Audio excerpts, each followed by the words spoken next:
तो ये हमारा इकोनॉमिक सर्वे है जो गवर्नमेंट ऑफ इंडिया की साइट पर पड़ा हुआ है, बजट की साइट पर पड़ा हुआ है। सिंगल कॉपी अगर क्लिक करो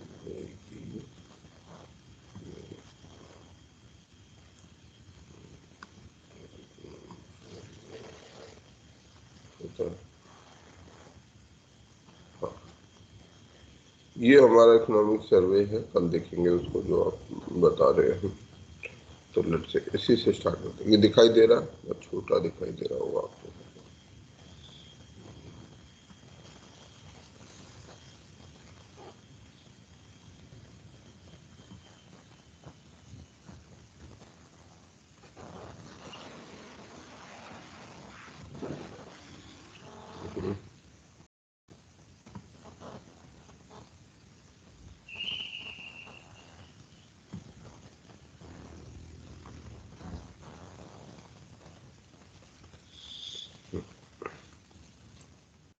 इकोनॉमिक सर्वे की बात करते हैं। सबसे पहले तो इकोनॉमिक सर्वे को समझते हैं कि है क्या और क्यों होता है। क्यों होता है इकोनॉमिक सर्वे? इसमें अगर मेरा इंटरेस्ट है या आप लोगों को इसे पढ़ना चाहिए, क्यों पढ़ लेना चाहिए बताइए।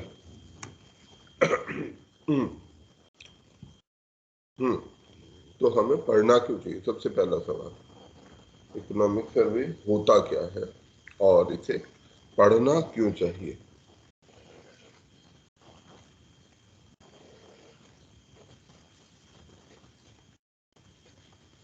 एनीवन? सर जहाँ तक आइडिया है, इससे हमें हमारी कंट्री की करंट सिचुएशन पता चलती है कि इकोनॉमिकली कैसी है, और इसमें प्लान होता है कि आने वाले दिनों में हम अपना इकोनॉमी बजट कैसे कैरी करेंगे, मतलब क्या क्या करना है हमें आने वाले इस 2020 में। दो डॉक्यूमेंट क्यों बनते हैं? एक इकोनॉमिक सर्वे कहलाता है, एक बजट कहलाता है। तो ये दो डॉक्यूमेंट बनाने की जरूरत क्या है? सर सर्वे में हम्म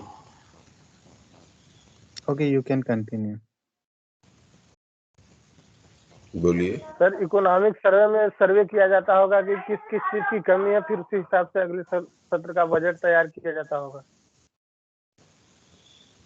अच्छा, पर क्या किया जाता होगा पर नहीं होना चाहिए हमें, बाकी तो ठीक है। We should know what is economic survey and what is budget and why we have two documents. तो अभी तारीख क्या सर है आज? सर्वे में जहाँ तक प्लानिंग होती है, और बजट में उसको कितना अलॉट होना चाहिए वो होता है। और बाकी कोई और कोई बताएगा इकोनॉमिक सर्वे और बजट में फर्क? इकोनॉमिक सर्वे में ये होता है कि एक तरह का ये सर्वे है कि हमारी जो जितनी भी इकोनॉमी है उसमें उसकी स्थिति क्या है, कहाँ वो ग्रोथ कर रहा है और कहाँ हमें ध्यान देने की आवश्यकता है। ओवरऑल सभी का सर्वेक्षण किया जाता है। और बजट में क्या होता है कि उसी के अनुसार हम बजट एलोकेट करते हैं अनुमानित तौर पे कि हाँ इस फील्ड में हमें इतना बजट लगाना है। और इसमें ये भी देखते हैं कि कहाँ से हमारी बजट आय होनी है और कहाँ पे हमें खर्च करना होगा। ये सारी चीजें हम बजट में देखते हैं। और इकोनॉमिक सर्वे में केवल सर्वे करते हैं कि कहाँ क्या प्रॉब्लम हो रही है, क्या सुधार हो रहा है, क्या गिरावट आ रही है। ठीक, करेक्ट। तो इकोनॉमिक सर्वे, अभी देखो इकोनॉमिक सर्वे को ध्यान से देखोगे जिसमें वर्ष लिखा हुआ है 21-22। बजट का वर्ष क्या होगा? 2022-23। 22-23। यही बस फंडामेंटल फर्क है। अगर इसको हम थोड़ा सा ध्यान से देखेंगे तो समझ आ जाएगा। इकोनॉमिक सर्वे हमेशा जो पीछे जा चुका वर्ष है, फाइनेंशियल ईयर क्या चल रहा है इस समय, आप लोग फाइनेंशियल ईयर के कंसेप्ट को समझते हैं? ये हम 21-22 क्यों लिखते हैं या 22-23 क्यों लिखते हैं? 23-24 इनकम टैक्स में भी ऐसे लिखा होता है, क्यों लिखा जाता है ये? सर ये अप्रैल 2021 से मार्च 2020। मार्च 2020। तो क्यों है ऐसा? क्या बोलते हैं इसको, क्या नाम है इस चीज का? Sir financial year. Financial. Bharat के अंदर में जैसे नॉर्मली जो साल होता है, साल हमारा कब शुरू होता है? 1 जनवरी को शुरू होकर 31 दिसंबर को खत्म हो जाता है प्रत्येक वर्ष। ठीक है, दिस इज कैलेंडर ईयर।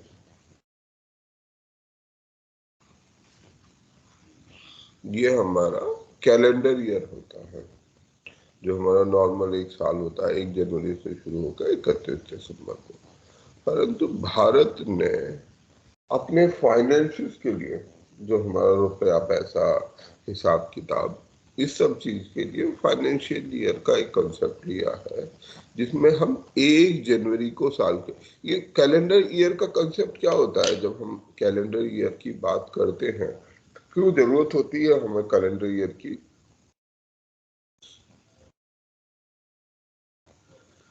हम सारी चीजों को एक बार दोबारा से वहीं से शुरू करते हैं। जैसे हम 31 दिसंबर तक चीजें हुई, फिर उसके बाद हम सारी चीजों को एक तरह से दोबारा से शुरू करेंगे।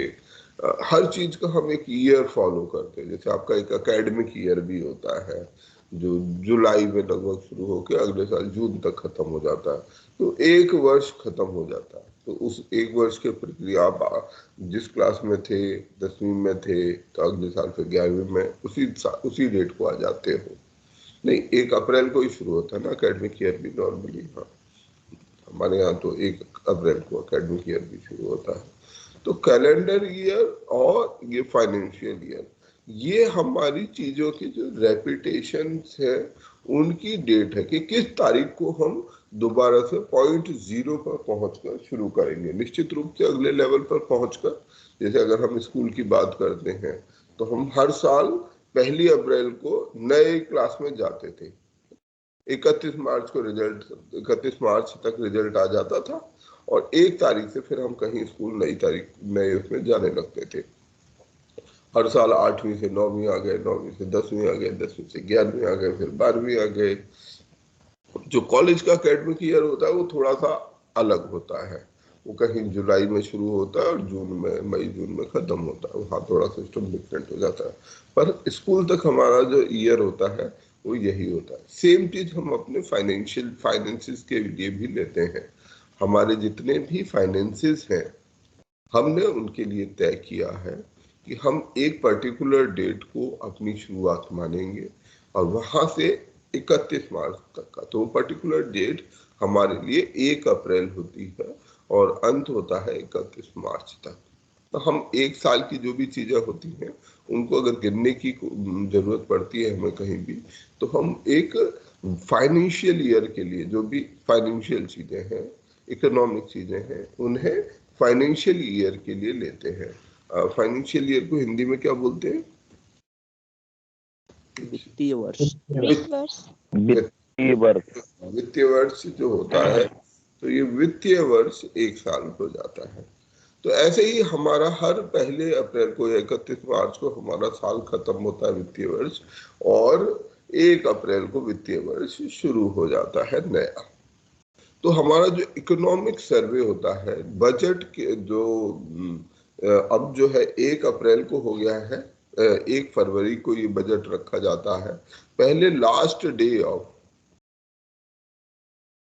फरवरी हुआ करता था बजट का डे, अभी वो दिन बदल कर 1 फरवरी रख दी गई है। हर 1 फरवरी को अभी एक सिस्टम बनाया गया है पार्लियामेंट के अंदर में, कि पार्लियामेंट के समक्ष, जो हमारा संसद है उसके समक्ष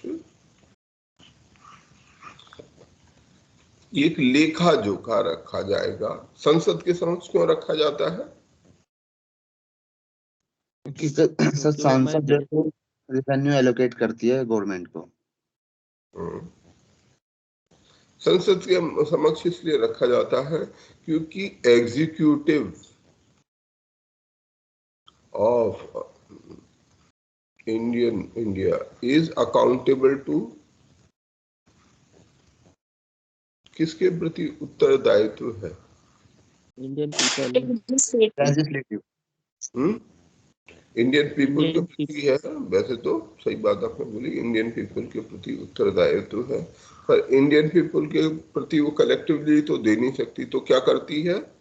इंडियन पीपल के रिप्रेजेंटेटिव को देते हैं, रिप्रेजेंटेटिव्स को। तो जो रिप्रेजेंटेटिव्स हमारे संसद में बैठे हैं, संसद में जो रिप्रेजेंटेटिव हैं वो कहाँ से आए हैं? लोगों द्वारा चुनकर भेजे गए हैं। तो ये जो 540 लोग होते हैं, इनके समक्ष जो हमारी एग्जीक्यूटिव होती है, एग्जीक्यूटिव में कौन कौन होता है? Prime minister and council of minister, council of minister और बाकी मिनिस्टर, ठीक है। तो ये सब ये हमारी एग्जीक्यूटिव होते हैं। तो ये जो एग्जीक्यूटिव होती है ये लेजिस्लेचर के समक्ष, संसद के समक्ष अपना हिसाब किताब रखती है कि साहब हमने जो है पिछले साल ये किया था, ये हमने हासिल किया, हमने पता कराया है कि हमारी इकोनॉमी की पिछले वर्ष ये स्थिति रही थी, हमारा जीडीपी इतना रहा, वो सारी चीजें जितनी भी चीजें हैं वो ये रही। और अब हम ये चाहते हैं कि आप अगले वर्ष के लिए यानी 2022-23 के लिए हमें पैसे एलोकेट करें, फंड एलोकेट करें, ताकि हम अगले साल का विकास जो भी चीजें जो आवश्यकताएं हैं वो पूरी कर सके। और ये हमारी प्लानिंग है कि हम अगले बजट में ये चीजें करेंगे। तो हम इसकी अनुमति लेने के लिए आपके समक्ष ये प्रस्ताव रखते हैं। वो प्रस्ताव जब पारित हो जाता है तब फिर वो आगे एग्जीक्यूटिव उसके ऊपर काम करती है। तो जो संसद है, एग्जीक्यूटिव है, वो संसद का कैरेक्टर अगर देखें तो पिछले कुछ समय में बहुत डाइल्यूट हुआ है लेजिस्लेचर का। लेजिस्लेचर ने अपनी शक्तियों को धीरे धीरे खो दिया है, क्योंकि एक तो संसद या सांसद जो होते हैं इन्होंने सभी ने अपने आप को पार्टी के अधीन कर लिया है। पार्टी के बिल्कुल ये ऐसा हो गया है कि हम सिर्फ और सिर्फ पार्टी के जैसा कहेगी, हमारी अपना विवेक अपनी समझ कुछ नहीं है, जैसा कहा जाएगा वो किया जाएगा।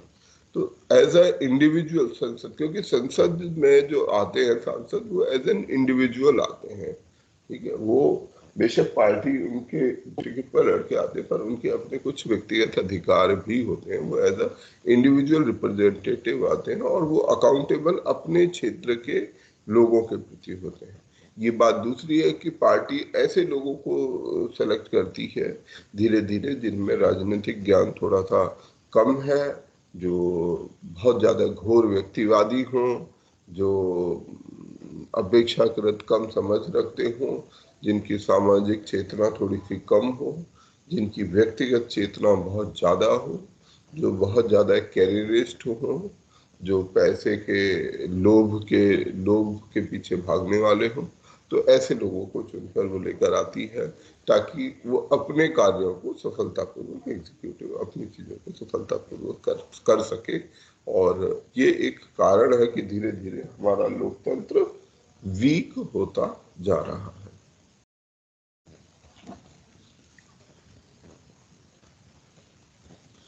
तो ये हमारा इकोनॉमिक सर्वे है जो हमारे समक्ष रखा गया है 2021-22 का। इसी के ऊपर अभी हम आगे चर्चा करेंगे। ये दिखाई दे रहा है आप सभी को? थोड़ा छोटा है। यस सर दिखाई दे रहा है। ये छोटा है अभी। थोड़ा सा एनलार्ज कर लो। आप लोग अगर मोबाइल पे चला रहे होगे तो ये बड़ा हो जाता है। ठीक है सर। क्योंकि मैं इसको वो नहीं कर पाऊंगा क्योंकि सरकारी वाला है, ओरिजिनल है, तो मैं ओरिजिनल को ही फॉलो करना चाहता हूँ, ताकि इसमें मैं ये चाह रहा हूँ कि हम बजट और ये करते समय अपना जो बेसिक हमने जो भी इकोनॉमी अभी तक पढ़ा है उसको मैं एक बार रिवाइज कर लूँ, आपको आइडिया रहे कि हमने क्या क्या अभी तक पढ़ा था और हम जो बेसिक डॉक्यूमेंट है उसको फॉलो करें। तो सबसे पहले तो कुछ ये टर्म्स हैं, तो इन टर्म्स के बारे में हम कुछ पढ़ लेते हैं कि कौन कौन से जो टर्म है। और ये सब छोड़ देते हैं, ये भी छोड़ देते हैं, देन इसको याद कर लेंगे। Barbell strategy, safety net and agile response, इसको हम बाद में करेंगे डिस्कस, ठीक है। Macro economics, what is macro economics?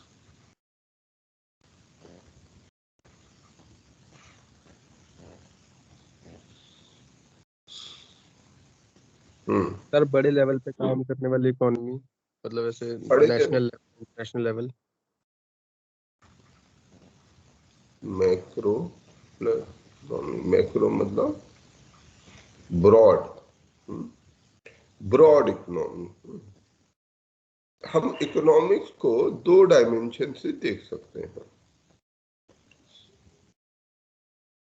हमारे अगर मैक्रो इकोनॉमिक्स को समझना है, इकोनॉमिक्स के ये 2 डिवीजन है, बीच में भी एक और है मीजो, उसको छोड़ रहा हूँ, माइक्रो एंड मैक्रो इकोनॉमिक्स।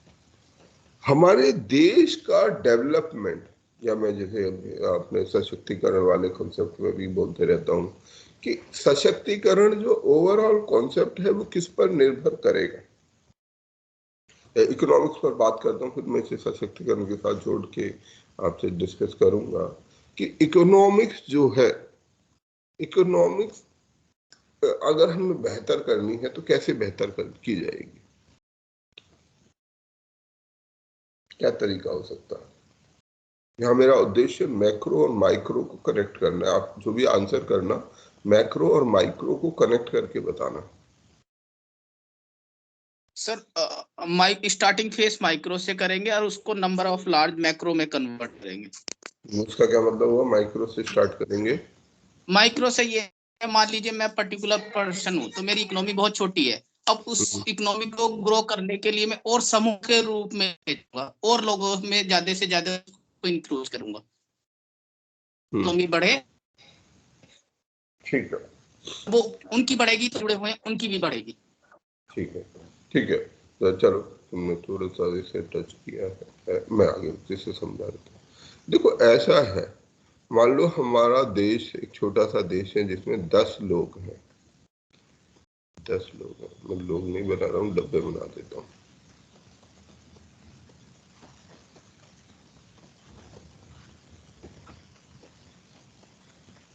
दस हो गए।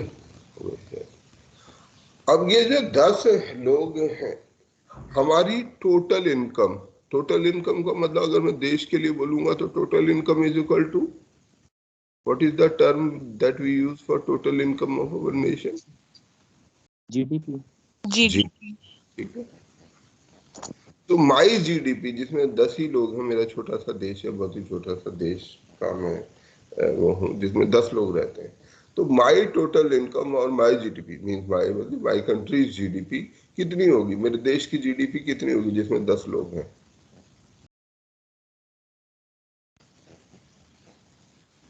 कम होगी काफी। नहीं, मैं कम ज्यादा की बात नहीं कर रहा हूँ, मैं टोटल बोलता हूँ। इन 10 लोगों की टोटल इनकम को अगर मैं जोड़ दूं तो it will be my GDP. Agreed? मतलब Yes, मेरी टोटल इनकम ऑब्वियसली इन सब की इनकम पर डिपेंड करेगी, इन सब की जितनी इनकम है उतनी मेरी जीडीपी हो जाएगी। अब लेट्स से कि ये आदमी की इनकम 10 रुपए है, इस आदमी की इनकम 100 रुपए है, इस आदमी की इनकम 5 रुपए है, इसकी 20 रुपए है, इसकी लेट्स से 50 रुपए है, ये 100 रुपए कमाता है, और ये आदमी और ज़्यादा गरीब है, ये 10 ही कमा पाता है, फिर वापस ये 50 रुपए कमाता है, ये 20 कमाता है, और ये 1000 कमाता है। हमारी जीडीपी कितनी हो जाएगी? इन सबको सम कर दूंगा तो मेरी जीडीपी निकल जाएगी, क्योंकि मुझे सबकी इनकम पता है। So my GDP is my macro economics. मैं जब अपने देश की इकोनॉमी की बात करता हूँ, या मैं अपने देश की वेरियस सेक्टर, अपने डेवलपमेंट, अगर मेरे देश मेरा ग्रोथ रेट क्या रहेगा,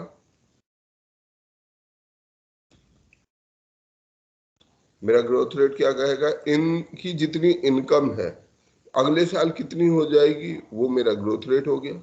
इन सब की इनकम को जोड़ दूंगा और कुल मिला के जितनी इनकम आ जाएगी वो मेरा ग्रोथ रेट आ गया। एग्रीड? ठीक है ना? उसको डिवाइड कर दूंगा तो मुझे पता चल जाएगा पिछली इनकम लेट से कि ये इसको जोड़ने के बाद आता है, ये सारा जोड़ा तो लेट से 1200 आया। हाँ, तो मेरी ईयर 1 में इनकम थी 1200 रुपये और अगले साल मेरी ईयर 2 में 1200 की बजाय 1400 हो गई, तो या हाँ 1320 रुपये हो गई। तो ग्रोथ रेट कितना हो गया? 1320 माइनस 1200 डिवाइडेड करीब 10% का ग्रोथ रेट आ गया मेरा। मेरी इनकम अगले साल में जो कि 1320 रुपये हो चुकी थी वो अगले साल होके 10% की ग्रोथ मुझे मिल गई। वेरी गुड, अच्छी बात है। अब जो एवरेज इनकम मैं निकालूंगा तो कितनी निकलेगी? मेरी average income per capita income, हाँ एवरेज इनकम या पर कैपिटा इनकम 1200 रुपये मेरी इनकम है, 10 लोग हैं, कितनी आएगी? 120 120 आएगी सर। ठीक है ना, उसमें कोई गणित नहीं है। टोटल सबकी इनकम जोड़ दी जो कि 1200 रुपये है, मैंने यहाँ लिख दिया 1200 और 10 लोग हैं, पर कैपिटा इनकम 120 रुपये हो गई। अगले साल 132 रुपये हो जाएगी। ठीक है, तो ये भी मुझे पता चल गया पर कैपिटा। अब जो मेरी पर कैपिटा इनकम है तो मतलब मैं तो उम्मीद ठीक है भाई 120 रुपये है, तो is it a reason for me to relax? No sir, not actually, क्योंकि मेरे पास ऐसे भी लोग हैं जिनकी इनकम 10 रुपये थी, 5 रुपये भी थी, 20 रुपये वाले भी थे, 50 वाले भी थे, 10 वाला एक और आ गया, 50 वाला, 20 वाला।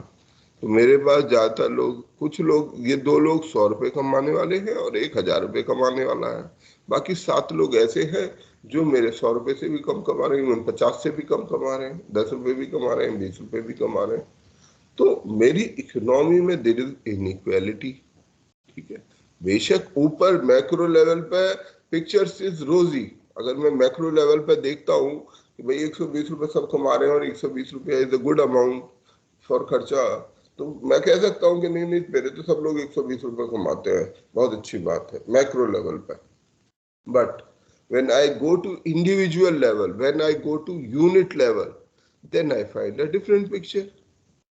तब मुझे पता चलता है कि अरे यहाँ तो बड़ी गड़बड़ है। भाई मेरे 7 लोग तो ऐसे हो गए जो 50 रुपए से भी कम कमाते हैं, उनमें कुछ तो बेचारे 5 रुपए और 10 रुपए भी कमा रहे हैं। अब ये लोग कैसे खर्चा चलाएंगे? इतने में तो सब्जी भाजी भी नहीं आती। तो ये हमारा मतलब अगर मैं इंडियन कंटेक्स्ट में कहूँ तो almost same thing is happening right now. Less than 1% people are earning billions. तो हम लोग Mukesh Ambani and all those names, so we can be proud of the billionaire, but the problem is that most of the people are earning far below the average income, far below the average income. हमारी average income शायद कितनी 1.25 लाख या इतनी होती है 1.5, परंतु it is not actually 70% of income person, they are not earning even 30% of that per capita income. That per capita income is driven by top 10% of the people. जो ऊपर के 10% केवल लोग हैं, उन लोगों के कारण जो पर कैपिटा इनकम है वो बहुत ज्यादा ऊपर जा रही है। तो यहाँ पर जब हम देख रहे हैं, जब हम ऊपर से चीजें देखते हैं, हेलीकॉप्टर शॉट जिसको लेते हैं, तो ऊपर से तो हमें बढ़िया दिख रहा है कि भाई 1200 लोग हैं 10 में देख रहे हैं। But when we go to unit level, micro is unit level, when we think study things from unit level, that is called micro unit, micro economics. जब हम बेसिक यूनिट के लेवल पर जाके इकोनॉमिक्स, क्योंकि दिस इकोनॉमिक्स, अगर मुझे economic development करना है, अगर मैं केवल मैक्रो लेवल पर फोकस करता रहूंगा, क्या मैं डेवलपमेंट कर सकता हूं? Maybe my numbers are good, my numbers may appear to be good from top, but at the bottom things are very bad. तो अगर मुझे ठीक डेवलपमेंट करना है, macro is not sufficient. But is macro not required, not important? That is also not correct. Macro की जरूरत क्यों होती है हमें? क्योंकि अगर हम ऊपर से ओवरऑल नहीं देखेंगे तो हमें पता ही नहीं चलेगा कि भैया हमारी पर कैपिटा इनकम है कितनी, हमारी टोटल इनकम। अब जैसे मैक्रो मुझे इसलिए चाहिए कि मुझे अगर कंपेयर करना है कि what is my international standing, what are my other friends are doing, what are other countries doing, then I need to have a macro economic overview. तो मेरे पास जब मैक्रो व्यू होगा तभी मैं कंपेयर कर सकता हूँ मेरी पर कैपिटा इनकम कितनी है, मेरी जीडीपी कितनी है, और देशों की जीडीपी कितनी है, then I can make that. तो ये माइक्रो की जरूरत हो जाती है। अब डेवलपमेंट का जो कॉन्सेप्ट है, डेवलपमेंट कहां से आना चाहिए?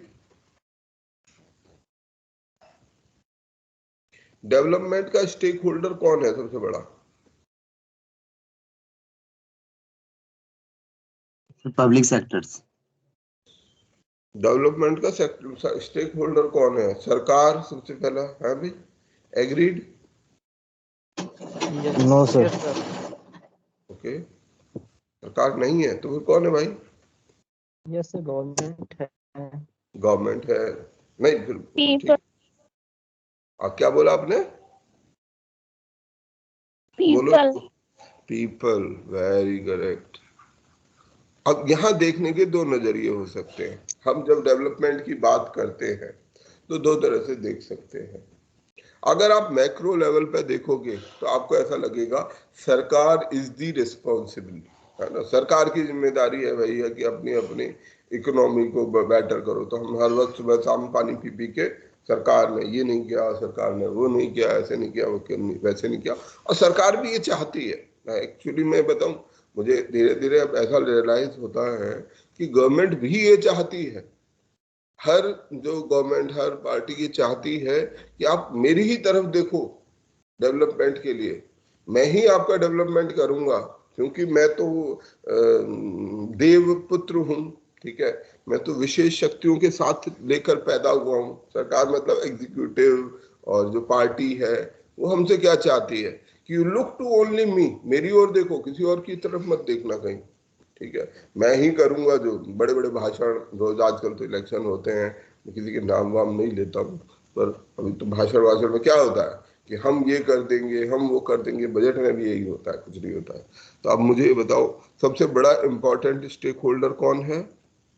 पीपुल्स आई में, लोगों के संज्ञान में और सरकार के संज्ञान में, दोनों के संज्ञान में एक ही है, वो है सरकार। बट अगर दूसरे तरह से देखो, फ्रॉम सब अल्टर्न पर्सपेक्टिव, एक डिफरेंट पर्सपेक्टिव से पर्सपेक्टिव को उल्टा करके देखो, अगर मैं ये कहूं, मैं इस पूरी पिक्चर को बदल दूं और हर यूनिट से ये अपेक्षा रखूं कि भाई तुम 10 रुपए क्यों कमा रहे हो, इस 10 रुपए को 100 रुपए पे ले जाओ, जो 100 रुपए कह रहा है उसे कहूंगा कि 500 रुपए करो, जो 5 रुपए कह रहा है कमा रहा है उसको मैं एम्पावर करूं कि 75 रुपए कमाए, जो 200 कर रहा है उसे मैं कहूं कि 200 रुपए कमा, मैं 50 रुपए वाले से कहूं कि तू 500 कमा, ठीक है, जो 100 रुपए कमा रहा है उसे कहूं कि तू अपनी इनकम बढ़ा। अगर ये सब अपनी अपनी बारी बारी सभी इनकम बढ़ा देंगे, पर देश का जीडीपी कितना हो जाएगा? जहां ये आज 1200 रुपए पे टिका हुआ है, ये 12,000 रुपए हो जाएगा। जहां हमारी पर कैपिटा इनकम 120 रुपए है, 1200 रुपए हो जाएगी। हो जाएगी कि नहीं हो जाएगी? Yes sir. This is something that I believe is सशक्तिकरण। अगर मुझे लोगों का सशक्तिकरण करना है, अगर मैं चाहता हूं कि लोग मेरे सशक्त बने, तो कैसे बनेंगे? किसी सरकार के भरोसे रह के नहीं बनेंगे। कोई सरकार नहीं बनाएगी ही नहीं, उसके इंटरेस्ट में नहीं है। जिसने इलेक्शन लड़ना है वो कभी नहीं चाहेगा कि आप एम्पावर हो जाओ। जिस दिन आप एम्पावर हो जाओगे, आप जब तक गरीब हो, जब तक आपके पास पैसे नहीं है, जब तक आपके पास नौकरी नहीं है, तभी तक आप अपने एमपी एमएलए प्रधान को पूछ रहे हो। आपने अपने गांव के जमींदार को देखा कि मतलब गांव में जो भी पावर पैसे वाला आदमी होगा कि वो प्रधान को पूछता होगा? जो गांव में financially no well sir, off हैं वो प्रधान को नहीं कुछ नहीं पूछता। पूछते, ठीक है। इनफैक्ट प्रधान यस के सर। घर जाता है और वो प्रधान, और इनफैक्ट वो कभी जब मौका लग जाता है खुद भी प्रधान बन जाते हैं। एमएलए, एमपी, जो लोग जिनके पास मतलब आपको लगता है क्या कि मतलब हमारे जो एग्जीक्यूटिव है, क्या वो मुकेश अंबानी के घर जाते हैं या मुकेश अंबानी उनके घर आता है? वो मुकेश अंबानी के घर जाते हैं। वो जाते हैं, ठीक है। तो यहाँ फंडामेंटल डिफरेंस है कि व्हेन यू आर एम्पावर्ड, जब आप सशक्त हो, आप फाइनेंशियली सशक्त हो, आप इंटेलेक्चुअली सशक्त हो, आप एजुकेशनली सशक्त हो, यू डोंट रिक्वायर देम। आपको उनकी जरूरत नहीं है, उनको आपकी जरूरत है। वो आएंगे कि यार अगले इलेक्शन में इनसे हमें वोट लेना है, थोड़ा सा दोस्ती बनी रहेगी तो अच्छा है, इनसे मुझे टैक्स लेना है, दोस्ती बनी रहेगी तो अच्छा है। So they become dependent on this. So empowerment is such a concept कि जिसमें लोग, बट दूसरे तरीके से देखा जाए, वही गांव का आदमी जो उसके गांव में गरीब लोग होते हैं, वो बेचारे दौड़ दौड़ के प्रधान के पास पहुंच जाते हैं कि साहब हमें नरेगा दिलवा दो, हमारा कार्ड बनवा दो, हमारी पेंशन लगवा दो। वो भगा देता है, भागो भागो भागो, तुम यहाँ रोज आ जाते हो ये करके। पर जब इलेक्शन होता है तो वो, बट क्या हमारा वो प्रधान, लेट्स से कि प्रधान इज ऑल पावरफुल, एक हाइपोथेटिकल सिचुएशन में मान लेते हैं, क्या वो प्रधान चाहेगा कि ये जो गरीब परिवार है ना, जिसके घर में बच्चे हैं, ये बच्चे अच्छे पढ़ाई लिखाई कर ले, इनके बढ़िया बढ़िया नौकरी लग जाए, ये खूब पैसा कमाने लग जाए, जितना ये मतलब जो और गांव के अमीर लोग हैं ये भी वैसे बन जाए? क्या वो प्रधान चाहेगा अगर उसे अपनी प्रधानी बना के रखनी है तो? नहीं। वो कभी नहीं, उसके इंटरेस्ट में नहीं है ना। जब तक आप गरीब हो तभी तक तो प्रधान है। जैसे ही आप गरीब नहीं रहोगे, आप प्रधान, वो कोई प्रधान नहीं रहेगा। आपकी गरीबी उसकी प्रधान बने रहने से जुड़ी हुई है। तो हमारे जो राजनीति मतलब इलेक्टोरल पॉलिटिक्स, जिसको मैं मानता हूं कि electoral politics is directly averse to the idea of empowerment. इसके इंटरेस्ट में नहीं है। आपको फ्री का राशन दे दिया, किलो 2 किलो गेहूं दे दिया, कितना का गेहूं की अगर मिलता है? 5 किलो पर 5 व्यक्ति। किलो 10 किलो गेहूं मिल जाता होगा। कितने का गेहूं आ गया भाई? 200 रुपए का। 200 रुपए का गेहूं देके फोटो खिंचवा लिया बढ़िया तरीके से, इलेक्शन वोट ले लिया और बहुत अच्छा की जी, बहुत अच्छे हमारे नेताजी हैं, हमारे प्रधान, हमारे एमएलए साहब बहुत बढ़िया इंसान है, हमें 10 किलो गेहूं मिल गया है, बहुत अच्छी बात है। बट ये अगर अगर मान लीजिए आपके पास पर्याप्त पैसा है, आप महीने का 50,000 रुपया कमाते हैं, क्या आप ये 10 किलो गेहूं लेने जाएंगे? नहीं सर, नहीं जाएंगे। नो सुनो सर। सर। आप कहेंगे भैया एक दिन लाइन में, एक दिन पूरा खराब हो जाएगा, वहां पर मैं बैठा रहूंगा धूप में, मैं डेली के 2,000 रुपये कमाता हूँ, ठीक है, मुझे नहीं चाहिए आपके 200 रुपये का गेहूं। बट अगर आप गेहूं नहीं लोगे तो वोट भी नहीं दोगे। वो आपको कभी नहीं चाहेगा कि आप ये 50,000 रुपये कमाओ।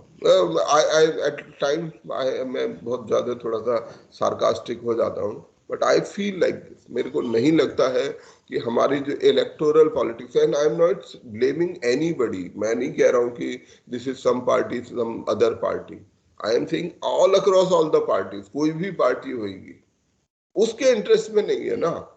वो क्यों चाहेगी कि भैया मेरा जो प्रधानी है वो खत्म हो जाए? कोई मूर्ख ही होगा जो अपने पैरों पे खुद कुल्हाड़ी मारेगा। और भारत में लोग बहुत इंटेलिजेंट है, इसमें कोई दो राय नहीं है, हम लोग बहुत होशियार लोग हैं। So this basic thing, empowerment is not a baby of electoral politics. That's why मैं बार बार आप लोगों को ये हिट करता रहता हूँ, नहीं, सरकार इज नॉट अ सॉल्यूशन। और बहुत बार आप लोग कहते रहते सरकार, we are the people are the solution. बाबा साहब ने जो कॉन्स्टिट्यूशन बनाया उसमें क्या लिखा है? We the people, not the we the MPs, we the ये, वी द मिनिस्टर, फलाना ढिमकाना। We the people, we are the stake holder, we are the real stake holders. हमारी जिम्मेदारी है, हम अपनी जिम्मेदारी को उठाएंगे। अरे अरे क्या मुश्किल है, क्या मैं 10 रुपए से अपनी इनकम को 100 रुपए नहीं कमा सकता? आज हमारे बहुत सारे लोग 5,000 रुपए कमा रहे हैं। अगर आप उनको थोड़ा सा गाइड कर दें, वो थोड़े से एजुकेटेड और इंटेलेक्चुअली कॉन्फिडेंट हो जाए, मैं 100% कह सकता हूँ 25,000 रुपए कमाना कोई बड़ी बात नहीं है। और अगर सब 25,000 रुपए कमाने लगेंगे तो क्या हमारे देश की जीडीपी 5 गुना नहीं हो जाएगी? 5 टाइम्स नहीं हो जाएगी अगर हमारी जीडीपी? भाई हर आदमी अपनी इनकम बढ़ा सकता है, बहुत स्कोप है। 5,000 से 25,000 रुपए इनकम करना कोई बड़ी बात नहीं है। आई कैन राइट, कहीं भी मुझे कहो मैं लिख के देता हूँ कि yes it is very much possible कि हम अपनी इनकम को 5 से 25,000 कर दें। इसमें कोई बड़ी बात नहीं है।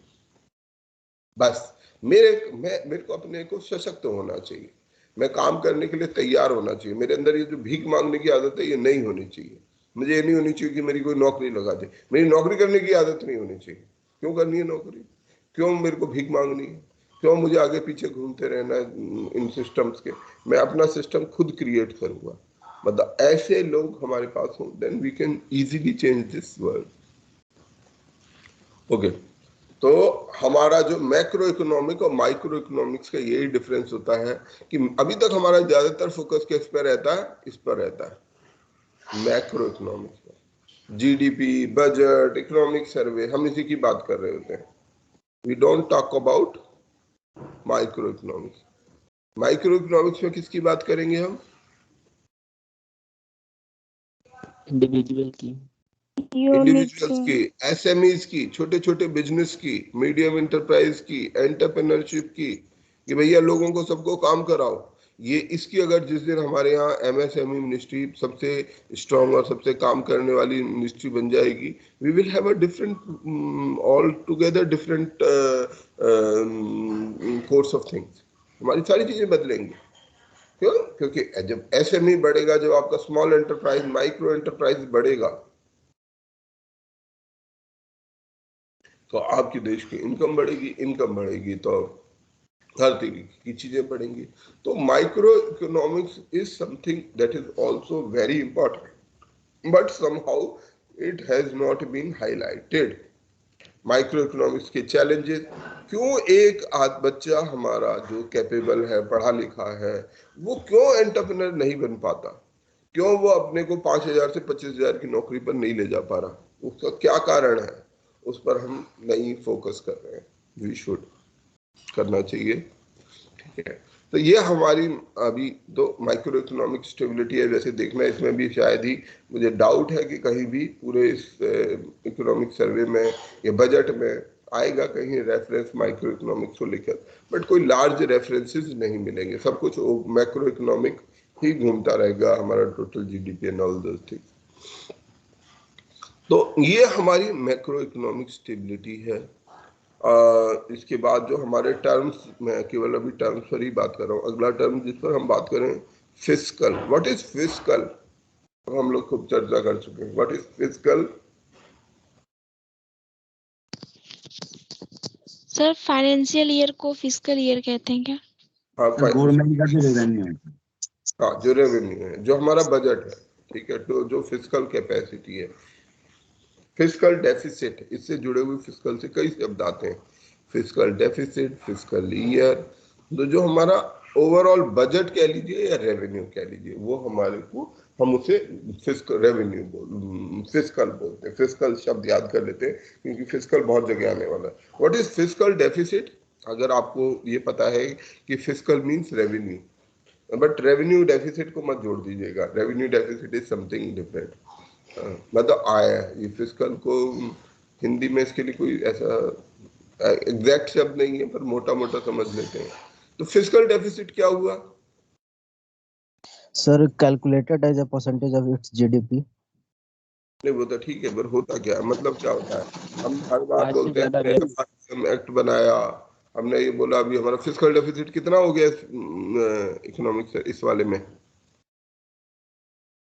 6.8%। 6.8%। अगर ये 6.8% है, इसका क्या मतलब है?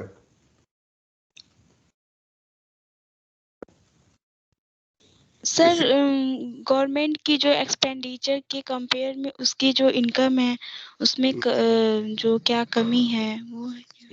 Very good. तो ये बतानी है उसको बेसिकली एक्सपेंडिचर और जो इनकम है, इनकम में ना एक्चुअली कैलकुलेशन में बहुत सारा झमाल है, तो उस झमेले में नहीं पड़ते हैं। सिंपल शब्दों में समझें कि सरकार कुछ खर्चा करती है। अब जब खर्च कर रही है तो कैसे खर्च कर रही है, उसके बाद कहीं से तो पैसे आ रहे होंगे। आपने पिछले महीने में 1000 रुपए खर्च किए, तो आपके पास 1000 रुपए आए होंगे, तभी तो खर्च किए होंगे, जी सर। राइट, है ना। अब तो खर्च किया तो बहुत अच्छी बात है। तब ये फिस्कल डेफिसिट कहाँ से आ गया 6.8%? ये क्या चीज है? अगर इसका मतलब ये है कि सरकार ने, जैसा इन्होंने बताया लगभग ठीक है, तो मान लीजिए सरकार ने 1000 रुपए खर्च किए और 100 रुपए खर्च किए, तो 6.8% फिस्कल डेफिसिट है। इसका क्या मतलब है? कर्ज ले रखा है ना। कर्ज लेकर, जी, बहुत अच्छा, ठीक बात है। तो हम जो पैसा खर्चा करते हैं, पैसा जरूरी नहीं है कि सारा का सारा पैसा हमारा अपना हो, ठीक है। जो हमारा पैसा अपना है उसे हम खुशी से खर्च करें, कोई दिक्कत नहीं है, क्योंकि उससे कोई लायबिलिटी एटलीस्ट नहीं क्रिएट होती, हम जैसा खर्च करना चाहें। पर अगर हम उधार लेकर खर्च कर रहे हैं, हम 100 में से 6.5 रुपए उधार लेकर, 6.8 रुपीज लेकर उधार खर्च कर रहे हैं, किसी से मांग रहे हैं कि पहले हमें दे दो, तो वो, अब ये जो पैसे हम मांग कर खर्च कर रहे हैं, ये क्या होगा, ये हमारे ऊपर कर्ज का बोझ इकट्ठा हो जाएगा। अच्छा, कर्ज खाली कर्ज नहीं होता, एक तो वापस करने, दूसरे इसका ब्याज भी देना पड़ेगा, फ्री में थोड़ी कोई देता, ब्याज और अदर ओवरहेड इसके इकट्ठे हो जाएंगे। तो इसलिए जितना ज्यादा कर्ज होगा, उतनी ज्यादा हमारी अर्थव्यवस्था चरमराती जाएगी। कितना कर्ज वैसे होना चाहिए ज्यादा से ज्यादा? है कोई कानून है इस पर, इसके लिए कहीं से पता चल सकता है कि कितना फिस्कल डेफिसिट होना चाहिए?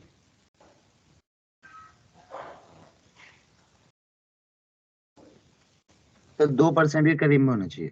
2.1%, वेरी गुड। क्यों, कैसे कैसे ये 2.1% का फॉर्मूला आया तुम्हारे दिमाग में? मैंने क्यों कहा 2%? तुमने तो 2 कहा, मैंने तो 2.1 कहा। क्यों मैंने ये 2.1 कहा? हमने खुद एक कानून बनाया, पॉपुलेशन के अकॉर्डिंगली ना, हमारी संसद ने खुद इस बात का एक कानून बनाया था, जिसका नाम था FRBM, fiscal deficit and something budgetary management, वो इसकी फॉर्म ढूंढ लेना, ठीक है। तो ये फिस्कल डेफिसिट, इसमें ये तय किया गया था कि हमें ग्रेजुअली अपना फिस्कल डेफिसिट कम करना है। और ये 2008 कब आया था भाई? ये 2002 में आया था क्या? वो चेक कर रहा है, FRBM एक्ट कब आया था? तो ये फिस्कल डेफिसिट ये जो है, इसमें तय किया गया था कि हमें ग्रेजुअली घटाकर 2.1% करना है। परंतु तब से अब संसद है और सरकार है, अब अपने हिसाब से इसे बढ़ाती रहती है। इस समय भी भारत के ऊपर कम से कम सर 2003 में आया है। 2003 में अपने संसद ने ये तय किया था कि हम अपना 2.1% करेंगे। आज 2022 का बजट प्रस्तुत हो गया, 20 साल हो गए। अब हमारा कहाँ पर पहुंचे हैं? हम 8.5 पर। This is what I feel, India is good at making word commitment, अपने पॉलिसी बनाने में बहुत अच्छा, कुछ भी बनवा लो, कानून बनाना, लिखना ही तो, कागज में लिखने में क्या जा रहा है, कुछ भी लिखवा लो, हम ये करेंगे, हम वो करेंगे, हम फलाना करेंगे, इसलिए हम ऐसे भी बहुत अच्छे अच्छे लिख देते हैं। But when it comes to action, हम बड़े कमजोर इंसान हो जाते हैं। ये तो हमारी संसद का हाल है।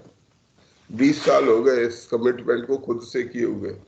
2003 में कमिटमेंट किया था, अपने ऊपर ही एक्ट लगाया, जब सरकार को लगाना नहीं, हम कुछ नहीं, हम इसे कानून बना देते हैं। अटल बिहारी वाजपेयी जी ने बनाया था एक कानून, ठीक है। उसके बाद की सरकार भी आई और अभी जितने समय से है भी 10-20 साल बाद में, तो संसद भी अपने से ही खुद को ब्लफ कर रही है। आज कोई बात नहीं कर रहा है FRBM एक्ट की, कहाँ गया वो एक्ट, क्यों नहीं हम उसको। करीब 80% हमारी GDP का, हमारी GDP कितनी है? 80 नहीं होगा, थोड़ा कम होगा, 70% के आसपास या 60% के। हमारे पास कितना हमारी जीडीपी कितनी है इस बार? 2.5 करोड़ होगी, ठीक है। तो 2.5 करोड़ का 70%, 2.62 लाख करोड़ है सर। 2.62 लाख करोड़ ना भैया, सर यूएसडी 6 पॉइंट नहीं कितना, अच्छा 2.62 लाख करोड़ यूएसडी सर। हाँ इतनी होगी, ठीक है। तो करीब 2 करोड़ के आसपास होगी, 2 करोड़ करोड़, 2 करोड़ करोड़, लाइक दिस आप याद कर सकते हो। तो इसका 70% हमारे पास कर्ज है, तो इसका ब्याज भी बहुत हो जाता है, तो ब्याज को रीपे करना है। तो इस तरह से हमारा जो लगातार ये जो ट्रैप है ये बना हुआ है, and we need to come out of this. तो ये जो कहलाता है ये फिस्कल कहलाता है। तो kindly remember what is fiscal. अच्छा, बाकी टर्म्स, ट्रेड इन सर्विसेज, ये सब टर्म्स जितने लिखे हुए हैं ना, ये आपको सब पता होना चाहिए। विशेष रूप से ये what is barbell strategy, it would be UPSC question next year, in coming year, क्योंकि हमारे डॉक्यूमेंट में लिखा हुआ है। तो अगले साल ये इस बार याद कर लेना ये बारबेल स्ट्रेटेजी होती क्या है। बाकी सब तो ठीक है, safety net, agile response, this is English, but barbell strategy is some concept, so we should know what is barbell concept strategy, ठीक है। और मैं करूंगा कोशिश तो क्लास के बाद एक बार देख लूंगा, क्योंकि मुझे भी ये नाम पहली बार सुना है, तो मुझे नहीं पता। I will go through this कि व्हाट इज बारबेल स्ट्रेटेजी, ठीक। ये हो गया economic empowerment, trade in services, private transfer, invisible. What is invisible?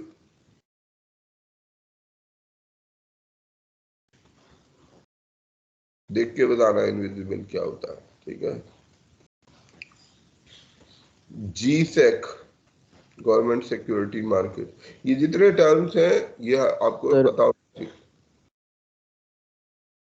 ठीक है। ये पता होने चाहिए। अभी रुक जाते हैं, ठीक है, इसे बहुत कम से देख लेते। तो ये सारे देख लोगे ना, ये सब देख लेना टर्म्स। ये इनमें से कोई सा ऐसा टर्म नहीं होना चाहिए जो आपको याद ना हो। किसी भी किताब को पढ़ने का सबसे इम्पोर्टेंट काम होता है कि उसके इंडेक्स को ध्यान से पढ़ा जाना चाहिए। इस सब को छोड़ देते हैं। ये भी देखो, ये भी इम्पोर्टेंट है। ये जितने एब्रीविएशंस हैं, इनमें से जो इम्पोर्टेंट एब्रीविएशन है ABDM, Ayushman Bharat digital mission, ठीक है। फिर ये आयुष्मान भारत प्रधानमंत्री Jan Arogya Yojana ABPMGAY,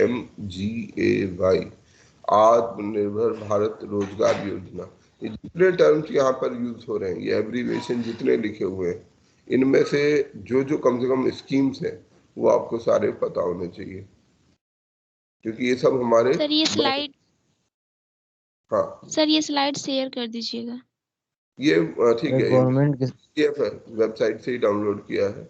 direct benefit transfer क्या है, ये पढ़ लेना। देखो भेजने में कोई दिक्कत नहीं है, वैसे तो फ्रीली अवेलेबल है, मैं भी शेयर कर दूंगा। तो पढ़ना आपको पड़ेगा, डाउनलोड करने में इसमें आपको 5 सेकंड लगेंगे, पढ़ने में गवर्नमेंट के साइट पे पड़ा हुआ है सर। अगर पढ़ने के लिए तो ढंग से पढ़ोगे तो 15 दिन लगेंगे। कोई बात नहीं, मैं शेयर, ठीक है। पर आपको 15 दिन लगाने पड़ेंगे। अगर आप 15 दिन लगा लोगे, एक बार लगाने होते हैं, ये ध्यान रखो। हमेशा नॉलेज के लिए, एजुकेशन के लिए हमें एक बार मेहनत करनी पड़ती है। एक बार पढ़ लोगे तो फिर आपको कॉन्फिडेंस रहेगा कि अच्छा ये चीज ये होती है, हाँ मुझे आइडिया है। पहली बार में थोड़ा सा स्ट्रगल करना पड़ता है। ये सारे देखो बहुत सारे अच्छे सारे टर्म्स हैं, और ये सब हमारे वो टर्म्स है जो इकोनॉमिक्स में यूज होते हैं। सारे एक से एक अच्छे काम के हैं। जो आपको ना आता हो उसको सभी लोग पढ़ लेना, ठीक है। अच्छा, अब हमारी जो ये है इकोनॉमिक सर्वे है, इकोनॉमिक सर्वे हमारे जो है ओवरऑल इकोनॉमी के बारे में बताती है कि हमारी इकोनॉमी की आज के समय में स्थिति क्या है। हमारी स्थिति बताने के लिए पहला चैप्टर हमारा इसी से जुड़ा हुआ है। मुझे लगता है कि ये थोड़ा सा एग्जॉस्टिव हो जाएगा हमारे लिए, पर मैं आप लोगों से इंसिस्ट करूंगा कि कृपया करके आप लोग पूरा पढ़ने की कोशिश करना, इस इकोनॉमिक सर्वे को एक बार जरूर अपने जीवन में जरूर पढ़ो, और ऑथेंटिक वेबसाइट का मतलब ये जो सरकारी है ये पढ़ो, वो मत पढ़ो जो रिवाइज्ड वर्जन है। रिवाइज्ड वर्जन याद करने के लिए अच्छे होते हैं, परंतु ये वो वर्जन है जिसको आप करेंगे तो आपके दिमाग में, आपके जहन में हमेशा हमेशा के लिए फिर वो बैठ जाएगा कि हम क्या पढ़े थे, क्या समझे थे। तो एक बार हिम्मत करके, इसमें 8-10 दिन आपको लग जाएंगे, पर इसको एक बार अगर आपने कर लिया तो आपके बहुत सारी चीजों को यहाँ क्लियर हो जाएंगे। ओके, तो यहाँ पर सबसे पहली बात हमें जो बता रहा है इकोनॉमिक सर्वे, वो ये बता रहा है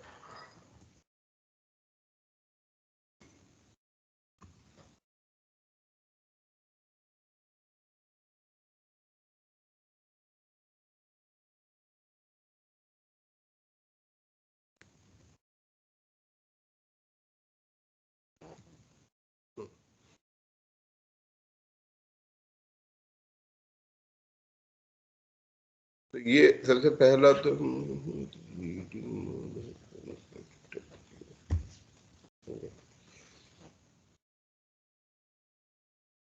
बाकी सारी जनरल चीजों के अलावा जो हमारे लिए काम की चीज है कि जो इंडियन इकोनॉमी है, it is going to witness 2021 में सरकार के अनुसार लगभग 9.2% का हमारा जीडीपी ग्रोथ रेट होगा।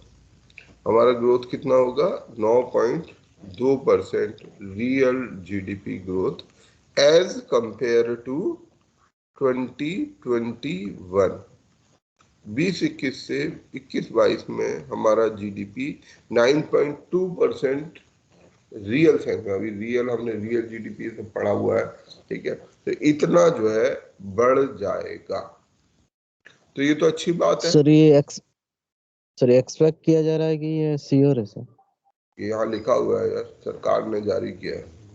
Advanced estimates suggest that Indian economy is expected to witness real GDP expansion of 9.2% in 2021 after contracting in 2021. यहाँ लिखा हुआ है साफ साफ कि 9.2%। मैं नहीं बता रहा हूँ, अपना गैस वर्क नहीं है, इकोनॉमिक सर्वे सरकार का सबसे ऑथेंटिक डॉक्यूमेंट होता है ये, ठीक है, तो लेट्स नॉट डाउट इट। तो 9.2% हमारी जीडीपी बढ़ जाएगी। तो is it a good thing और bad thing? Sir good thing sir. Good मतलब गुड बैड को इस तरह से भी देख सकते हैं। एक्चुअली में इसका एक और कारण भी है 9.2% बढ़ने का, कि हमारा जो 21 में ये घट भी गया था, तो ये घट के अगर 9.2% आया तो इससे हमें बहुत हैप्पी नहीं होना चाहिए, क्योंकि जितना घटा, इससे समझिए ऐसे कि आप ऐसे चल रहे थे, तो पहले आप इस बार नीचे चले गए, अब आप इससे ऊपर आ गए। अगर आप यहाँ से देखेंगे तो यहाँ से आप काफी ऊपर आ गए, परंतु अगर आप यहाँ चल रहे थे तो आपको पता चलेगा अरे यार हम तो ऊपर की तरफ जा रहे थे। तो हो सकता है हम पहले से नीचे आ गए हैं, टाइम में देखें तो हम नीचे आ गए, परंतु हम पहले से ऊपर आ गए। तो ये स्थिति ये है कि 9.2% यहाँ से 9.2% है।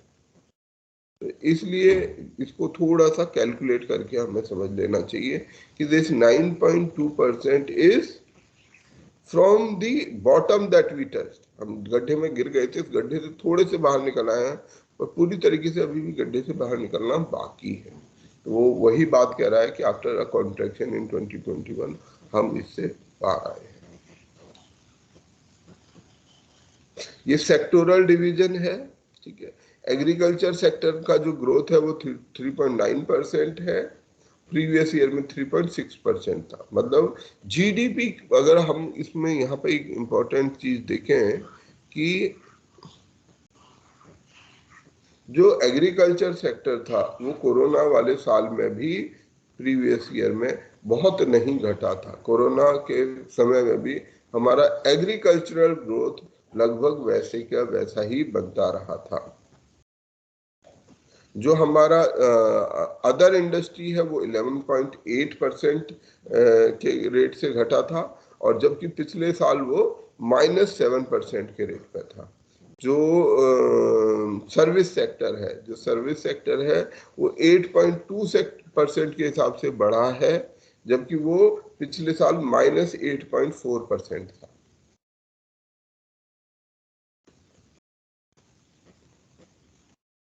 ठीक है, और टोटल कंजम्पशन हमारा 7% के आसपास टोटल कंजम्पशन बढ़ा है। ये सारे फैक्ट्स आप लोग नोट करते जाइएगा जहां जहां फैक्ट्स आ रहे हैं। तो हमारा एग्रीकल्चरल ग्रोथ को अगर देखें तो even during corona it was almost same. इस साल 3.9% है, पिछली बार 3.2% है, but industry and services took the most hit. सबसे ज्यादा नुकसान किसको हुआ? हमारे इंडस्ट्री और सर्विस सेक्टर को, जिसमें दोनों में नेगेटिव ग्रोथ रही। और हम लोग हेलो सर। हाँ जी सर मुझे एक कंफ्यूजन हो गया सर यहाँ, जो मतलब जो वहाँ का जो एग्रीकल्चर सर ग्रोथ हमारा जो है वो घटा नहीं, वो जो मतलब वैसे के वैसे रह गया, लेकिन सर हमारा जीडीपी तो सर वहाँ पे जीडीपी में गिरावट आई थी सर, तो जीडीपी में एग्रीकल्चर भी अहम रोल रखता है, तो सर फिर ये कैसे हो गया? जीडीपी कितना घट रहा है वो ठीक है, बिल्कुल कैसे? सही, बिल्कुल ठीक सवाल है अब आपका। अब ये बताओ जीडीपी में एग्रीकल्चर या प्राइमरी सेक्टर का कितना कंट्रीब्यूशन है? 14%। कितना? 17 16-17% के आसपास ही। ठीक है, मैन्युफैक्चरिंग या सेकेंडरी सेक्टर का कितना कंट्रीब्यूशन है? 27-28% होगा, 26-27% के आसपास होगा, मोटा मोटा। मतलब ये नंबर बहुत तेज जल्दी जल्दी नहीं बदलते हैं, लगभग सेम ही रहते हैं। और सर्विस सेक्टर का 50 से ऊपर होगा, 52-53-54% होगा। तो हमारी जो इकोनॉमी का 80-83% कौन बना रहा है? Service and secondary sector and manufacturing sector, industry sector. Agriculture तो केवल 16-17% ही तो बना रहा है। तो अगर 16-17%, ये समझो कि एक विषय में तुम्हारे नंबर अच्छे आ गए, बाकी विषयों में बहुत खराब आ गए। एक विषय में तुम्हारे बहुत अच्छे नंबर आए, 4 विषयों में, तो कुल नंबर कितने हो जाएंगे सर? क्या कुल सर? नंबर आ जाए, एक विषय में तुम्हारे नंबर ठीक आ गए, नॉर्मल आ गए, मतलब उसमें घटे नहीं। बाकी सब्जेक्टों में तुम्हारे नंबर, 4 सब्जेक्टों में बहुत पुअर आए, तो ओवरऑल नंबर कितने आएंगे? ओवरऑल परसेंटेज में सर उतना चेंजिंग तो नहीं होगा सर। क्यों चेंजिंग नहीं होगा? 4 सब्जेक्ट में तुम्हारे नंबर गिर रहे हैं भाई। केवल एक सब्जेक्ट में पास हो जाने से पास हो जाओ थोड़ी हो जाओगे। बाकी जो 83% है, यही तो बात है कि अब हम मैन्युफैक्चरिंग और सेकेंडरी सेक्टर में और सर्विस सेक्टर में, जिसका हिस्सा करीब 84-85% तक है, उसमें हम बहुत बुरा नेगेटिवली परफॉर्म कर रहे हैं। उसमें -8.4 और कितना कितना था, उतना परसेंट कर रहे हैं।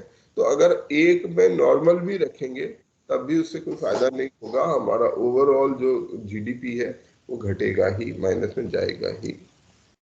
ठीक है, यस सर, यस ठीक। समझ गए ना? इसलिए क्योंकि खाली जीडीपी एग्रीकल्चर में ठीक है, डेफिनेटली हो, but agriculture now yes does yes sir, समझ गया सर, समझ गया। Not such a big process. ठीक, चलो आगे बढ़ते हैं। ओके, ये सब हमारा फॉरेन एक्सचेंज रिजर्व। हाँ, अब देखो ऐसी ऐसी चीजें हमें कर लेनी चाहिए। हमारा फॉरेन एक्सचेंज रिजर्व कितना हो गया? 632 बिलियन। 31 दिसंबर को 30 हमारा था 634 billion dollar. Billion. Billion dollar, ठीक है, तो इसको याद रखेंगे, क्योंकि हमारा कितना वो है, that is equivalent to 13.2 months of merchandise import and higher than country's external debt। ठीक है, तो हम 13 महीने का जो मर्चेंडाइज गुड है, जो सामान हम खरीदते हैं, तो 13 महीने का सामान हम खरीद सकते हैं। That is a good thing कि हमारा foreign exchange reserve at least sufficient है कि हम फॉरेन एक्सचेंज रिजर्व के मामले में बुरा नहीं कर रहे हैं। तो जो ये हाई फॉरेन एक्सचेंज रिजर्व है and sustain foreign direct investment and rising export earning, ठीक है, इन सब से हमारी जो लिक्विडिटी, ये हमारे सबसे इम्पोर्टेंट सोर्स हो गए। अगर हमें विदेशी मुद्रा चाहिए, हमें क्या चाहिए? Foreign exchange. क्यों चाहिए फॉरेन एक्सचेंज? इंपोर्ट करने के लिए, इम्पोर्ट करने के लिए सर्विसेज को, गुड्स को, जो हमारी आवश्यकताएं हैं, जिन पर हम दूसरे देशों पर निर्भर हैं, जिनके लिए दूसरे देशों पर निर्भर है, ऐसी बहुत सारी चीजें हैं जिनके लिए हम दूसरे देशों पर निर्भर हैं, उनकी पेमेंट हमें केवल और केवल फॉरेन एक्सचेंज में ही करनी होती है। तो उस फॉरेन एक्सचेंज के लिए हम दूसरे देशों पर मतलब कुछ चीजों पर निर्भर करते हैं। तो इसलिए हमारे लिए बेहद आवश्यक है कि हम अपने फॉरेन एक्सचेंज को मेंटेन करके रखें, उस रिजर्व को बना के रखें। क्योंकि जैसे अब हम 1991 में यही याद करते हैं कि 7 दिन का, इस समय 13 महीने का रिजर्व है, उस समय पर केवल 7 दिन का रिजर्व रह गया था। इतना कम फॉरेन एक्सचेंज हमारे पास बच गया था। तो इसको इकट्ठा करने का, फॉरेन एक्सचेंज को इकट्ठा करने का क्या तरीका हो सकता है कि नंबर 1 हमारे पास रिजर्व ज्यादा रहे, दूसरा सस्टेन्ड फॉरेन डायरेक्ट इन्वेस्टमेंट, कि हमारा जो फॉरेन एफडीआई है, ठीक है, विदेशों से जो आने वाला पैसा है, इन्वेस्टमेंट है, वो बढ़ना चाहिए, सस्टेन्ड रहना चाहिए, वो इंक्रीज होना चाहिए। और हमारे जो ओवरऑल एक्सपोर्ट है, हमारे पास पैसा कैसे आएगा, एक फॉरेन एक्सचेंज कैसे आता है? नंबर 1 एफडीआई के जरिए से, कि हमारे पास, हमारे देश में कोई आदमी विदेश से आके अपनी फैक्ट्री लगाना चाहता है, किसी भी तरीके का हमारे शेयर खरीदना चाहता है, तो वो एफडीआई हो गया, फॉरेन डायरेक्ट नहीं हुआ, एफडीआई नहीं हुआ, जो शेयर वो एफआईआई हुआ। तो एफडीआई हुआ, कोई फैक्ट्री लगाना चाहता है, तो वो हमारे देश में फॉरेन एक्सचेंज ले आएगा। एक्सपोर्ट अगर हमारे देश से कोई कर रहा है, हमारा कोई नागरिक यहाँ से एक्सपोर्ट कर रहा है, तो बाहर से जो पैसा आएगा वो भी फॉरेन एक्सचेंज में आएगा, वो भी बढ़िया है, अच्छी बात है कि हमें फॉरेन एक्सचेंज मिल जाएगा। तो इस प्रकार से हमें फॉरेन एक्सचेंज प्राप्त होते रहता है। और क्या जरिया हो सकता है फॉरेन एक्सचेंज का? सर, जो बाहर काम करते हैं कंट्री से बाहर, वेरी गुड, उसको बोलते हैं रेमिटेंस। उस शब्द के लिए इनकम रेमिटेंस, जो लोग बाहर काम करते हैं, इंडिया में पैसा भेज देते हैं, तो वो रेमिटेंसेस होते हैं। तो रेमिटेंसेस भी हमारे लिए अच्छी चीज है। Sir hello. हाँ सर एक बोलो। डाउट था। हाँ बोलो भाई, जितने डाउट है आप पूछो, मुझे कोई दिक्कत नहीं है। ओके, आप पूछो। पूछिए, पहले आप पूछ रहा था कोई। हाँ पूछो। हाँ, अगर कोई नेपाल में काम कर रहा है सर, तो वो पैसा भेजता है, तो उसको भी रेमिटेंस मानेंगे क्या? नेपाल करेंसी में भेज रहा है, नेपाल का, देखो नेपाल का रेमिटेंस हमारे लिए नहीं है, क्योंकि वो इंटरनेशनल करेंसी, जैसे नेपाल के अंदर शायद ऐसा कुछ हमारा सिस्टम है नेपाल से, कि वहां पर रुपया हमारा चलता है, जो इंडिया का रुपया है वो चलता है। तो अगर हमें रुपए में ही मिल रहा है तो हमारे को फॉरेन एक्सचेंज नहीं आ रहा है। अगर वहां से डॉलर आ रहे हैं तो अच्छी बात है, बट क्योंकि वहां पर रुपया, जहाँ पे हॉट करेंसी नहीं आ रही है, वहां से hot currency in the sense dollar या जो भी है वो नहीं आ रहा है, तो रेमिटेंस नहीं है। नहीं, ऐसा भी नहीं कह सकते कि जहाँ से हॉट करेंसी नहीं आ रही है उसे वो बोल सकते, क्योंकि अगर वो कन्वर्टेड फॉर्म में आ रहे होंगे, मतलब मैं नेपाल का एग्जांपल नहीं सोच रहा हूँ, मैं ये सोच रहा हूँ कि अगर थाईलैंड से पैसा आया तब उसे क्या माने, ये ज्यादा रिलेवेंट है, क्योंकि नेपाल तो एक ऑड एक्सेप्शनल सर्कमस्टांस है। पर इशू ये है कि अगर मान लीजिए यूएस से ना आके वो पैसा थाईलैंड से आ रहा है, कोई आदमी हमारा थाईलैंड में काम कर रहा है, वहां से पैसा भेज रहा है, तो वुड दैट, वो क्या हमारे लिए गुड है? और मेरे ख्याल से तो ठीक है, क्योंकि कोई भी फॉरेन एक्सचेंज आता है उसे हम कन्वर्टेबल हॉट करेंसी में रख सकते हैं, क्योंकि अल्टीमेटली जो इनके डिनोमिनेटर्स हैं जिन पर ये मेजर होते हैं, क्योंकि अगर हमें जो थाईलैंड को भी देखना पड़ेगा, तो दो I can have a rate की इंडिया थाईलैंड टू रुपी में कन्वर्जन कितना होगा, बट जो रेफरेंस रहेगा वो हमेशा एक डॉलर के रेफरेंस में रहेगा, कि जो थाईलैंड का करेंसी है, थाईलैंड में कौन सी करेंसी है? बात। बात है, बात। तो थाईलैंड की जो करेंसी बात है, बात कितने डॉलर में बिक जाएगा, और फिर भारत और मतलब इंडिया के रुपए और डॉलर का क्या कनेक्शन है, क्या रेट चल रहा है। तो आई थिंक इस तरह से हम बात का रेट निकालेंगे। तो उस हिसाब से देखा जाए तो ठीक है, शायद हम लोग जो करेंसी है वो नेट करेंसी, फॉरेन करेंसी या हॉट करेंसी के फॉर्म में लेते होंगे, पर उसके बारे में मैं श्योर नहीं हूँ कि एक्चुअली में वहां पर क्या होता होगा, क्योंकि बात लेने का हमारे लिए कोई पॉइंट नहीं है। अगर हमारा थाईलैंड से बहुत ज्यादा एक्सपोर्ट इंपोर्ट नहीं हो रहा है तो it is not of much use to get बात, पर क्योंकि हम उनसे ये कहेंगे भाई आप इसे कन्वर्ट करके यूएस टाइप की करेंसी में दे दो, ऐसा मेरे को समझ आ रहा है। क्योंकि हम, हाँ ठीक बात है, वेरी करेक्ट, हम यहाँ पर बात लेंगे ही नहीं। यहाँ पर हम जो लेंगे, जो आदमी लेके आएगा वो डॉलर ही लेके आएगा, डॉलर या कोई और हॉट करेंसी लेके आएगा, जो बेशक थाईलैंड का है, क्योंकि थाईलैंड वाला यहाँ बात में इन्वेस्ट करना चाहेगा, हम बात एक्सेप्ट नहीं करेंगे। तो हम कुछ ही करेंसीज होती हैं जो स्टैंडर्ड हॉट करेंसीज हैं, उन्हीं में इस तरीके के उसको लेंगे। तो आई बिलीव कि almost same thing should apply to remittances also. Okay sir. आपका सवाल पूछिए, दूसरा सवाल। यस सर, वो मैंने ना अभी कुछ 1-2 दिन पहले न्यूज़ देखी थी, उसमें ये था कि हम जैसा हमारा फॉरेन रिजर्व डॉलर्स में ही इकट्ठा होता है, हाँ। एंड अभी पैंडेमिक के चल रहा था, तो उसमें अमेरिका ने क्या करा, डॉलर्स की प्रिंटिंग तेज कर दी थी। तो सर उसके कंट्री में डॉलर की प्रिंटिंग तेज होने से वो बाकी के कंट्रीज के फॉरेन रिजर्व में कैसे मतलब इन्फ्लेशन का कारण बनेगा? तो बताओ, अगर अगर मान लेते हैं कि यूएस डॉलर्स को बढ़ाता है तो क्या होगा उससे?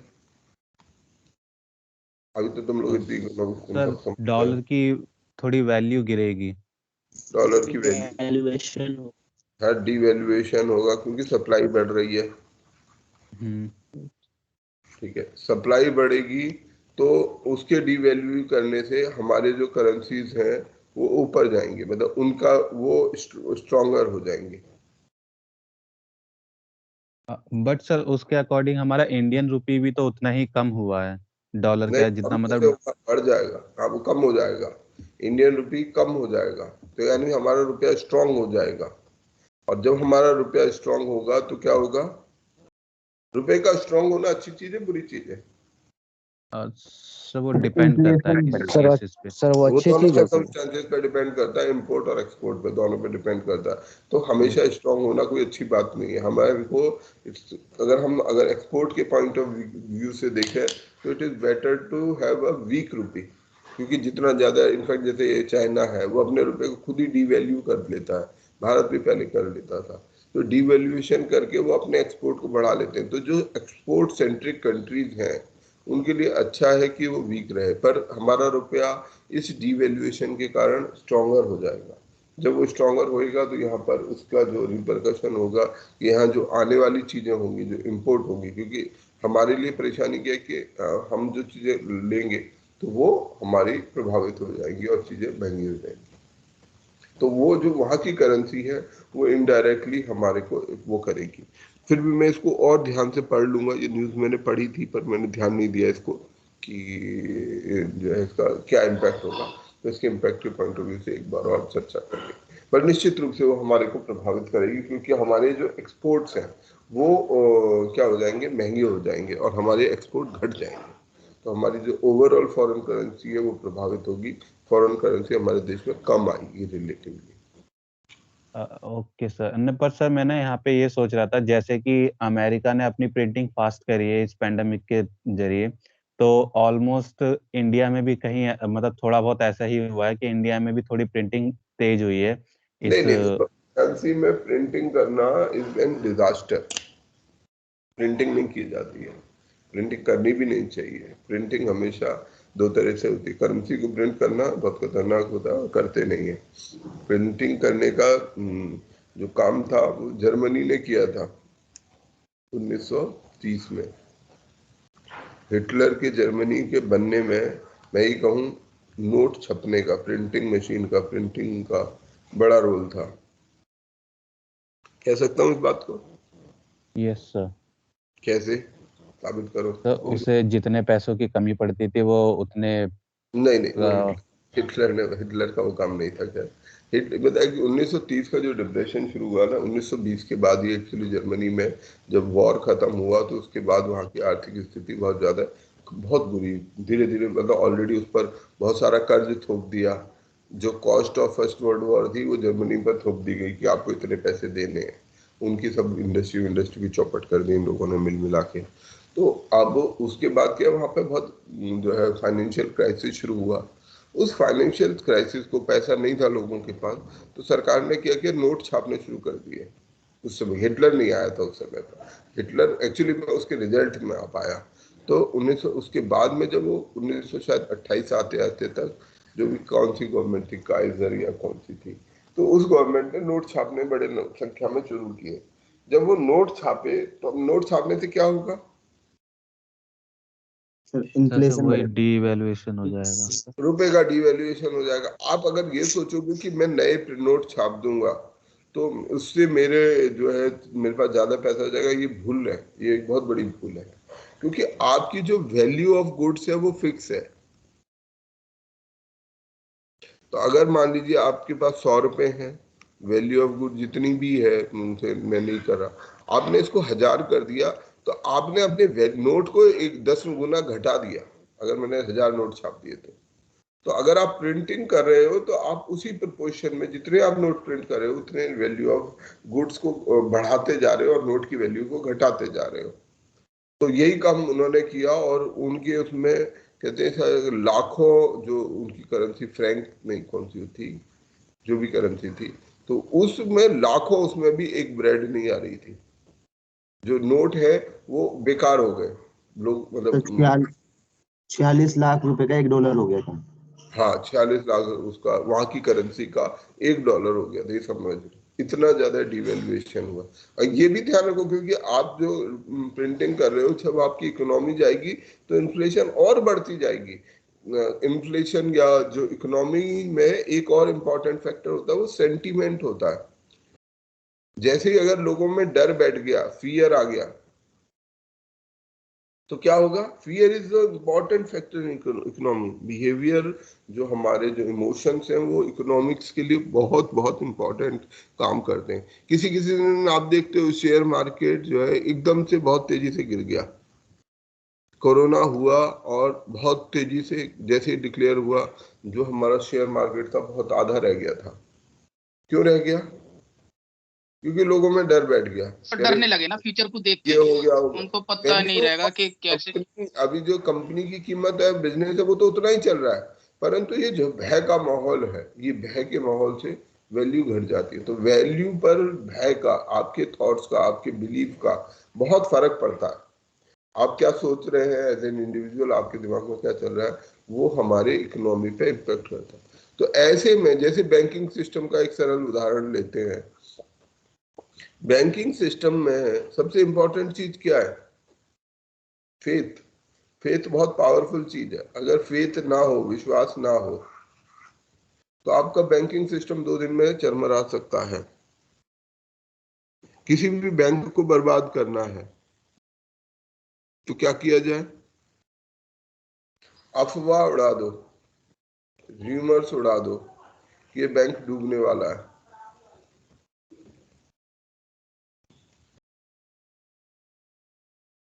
कोई अच्छा खासा चलता बैंक है, अगर आपके पास कैपेसिटी है, आप एक अफवाह उड़ा दो और लोग उस पर विश्वास करने लग जाएं कि हाँ ये बैंक डूबने वाला है, तो बैंक डूब जाएगा केवल र्यूमर से। कैसे डूबेगा? विश्वास नहीं रहा ना लोगों में। अब नहीं, विश्वास सर लोग कन्वर्ट करो ना, बैंक इन्वेस्ट ही नहीं करेंगे उस बैंक में सर।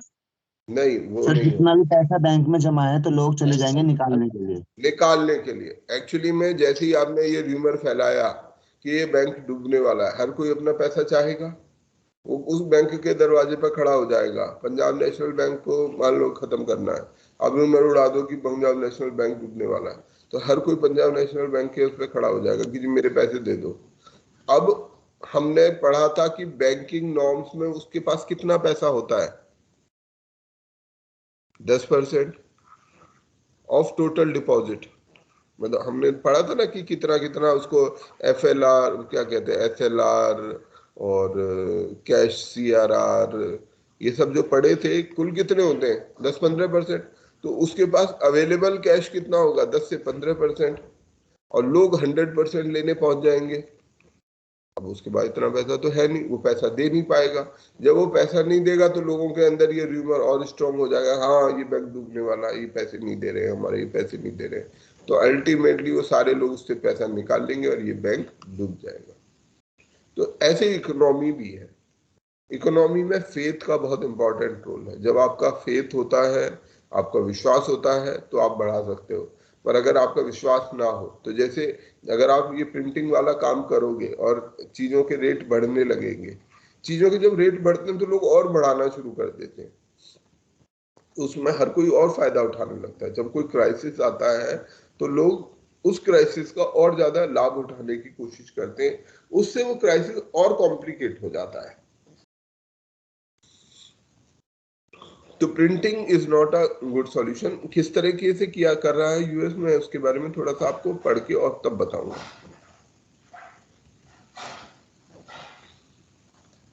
Okay sir. ओके, आगे बढ़ते हैं। फिस्कल सपोर्ट ये सब छोड़ देते हैं।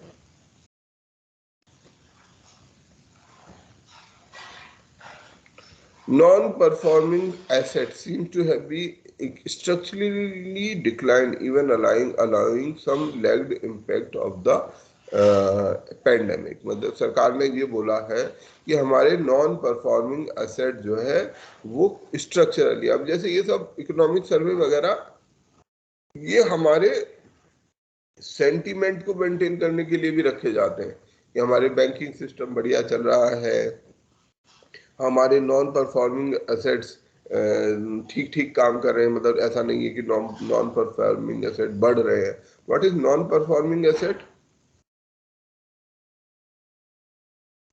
सर बैंक से पैसा लेके वापस न देना, वैसे पैसे को बस इसकी सर डेफिनेशन एक तरीके से सर हमारी लाइबिलिटी होती है, रिटर्न कुछ नहीं आता सर इनसे।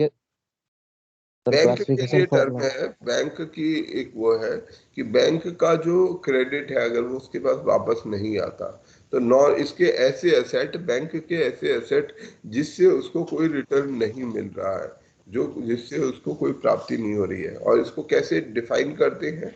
एनपीए। इसका क्राइटेरिया क्या क्या होता है? 90 डेज तक, अगर कोई 90 डेज तक कोई भी वापिस ना करे बैंक को। ठीक है, पक्का ना? मैं डेट ये ढूंढ रहा हूँ कि क्या कितनी कितनी डेट थी। 90 डेज पक्का है ना? यस सर, जी जी श्योर है सर, उतना ही। तो अगर 90 दिन तक मान लीजिए आपने बैंक से लोन ले रखा है और उसकी किस्त नहीं जमा कर रहे हो, 90 दिन बाद बैंक ये मान लेगा कि this loan has become NPA, non performing asset. अब इसमें से जो है ये अपना रिजल्ट, जिस काम के लिए इसको लगाया गया था, हमने लोन क्यों दिया था? हमने लोन ब्याज लेने के लिए दिया था, but now it is not performing, that is why it is called non performing asset. एक ऐसा एसेट जो अपना काम नहीं कर रहा है। तो बैंक के लिए तो लोन ही अब उसका एसेट है। तो ऐसे लोन तो भारत में NPA is a big problem, तो बहुत बड़ी प्रॉब्लम है। और खास तौर में पेंडेमिक के दौरान में ये डाउट था कि बहुत ज़्यादा इससे प्रभावित होगा, पर गवर्नमेंट ने इस बात को डिप्लोमेटिकली कहने की कोशिश की है कि बहुत ज़्यादा नॉन परफॉर्मिंग एसेट्स नहीं बढ़े हैं, बट उसने कैटेगोरिकली ये नहीं बोला है। इस सेंटेंस को अगर ध्यान से पढ़ोगे तो उसमें ये लिखा हुआ है कि overhang of non performing asset seems to have structurally declined even allowing some lagged impact of the pandemic, means there is some impact of the pandemic. इसको अगर दूसरे तरह से पढ़े तो there is some impact of the pandemic they are accepting, so but structurally non performing assets जो पुराने level से थे उससे थोड़े से कम हुए हैं, ऐसा वो कहने की कोशिश कर रहे हैं। अच्छा, यहाँ पर वैक्सीनेशन को, ये इम्पोर्टेंट है, जो वैक्सीनेशन है, कोरोना वैक्सीनेशन है, उसको as a macro economic indicator include करने का प्रस्ताव वो रखा गया है कि हमें जो है इसको as a macro economic indicator के तौर पर यूज करें, क्योंकि ये हमारी इकोनॉमी पर डायरेक्टली इम्पैक्ट कर रहा है। तो जितना ज़्यादा वैक्सीनेशन होगा उतना ज़्यादा हम बेहतर वो कर पाएंगे। भारत सरकार के अनुसार जब ये बजट दिया गया 157 करोड़ लोगों को टीका लगाया गया है और जिसमें करीब 91 करोड़ लोगों को कवर किया गया है, जिसमें 91 करोड़ लोगों को कम से कम एक डोज दी गई है और 66 करोड़ लोगों को दोनों डोज दे दी गई है। इसके अलावा 15 से 18 साल के लिए भी जो बूस्टर डोज, वो जो टीकाकरण है वो दिया जा रहा है।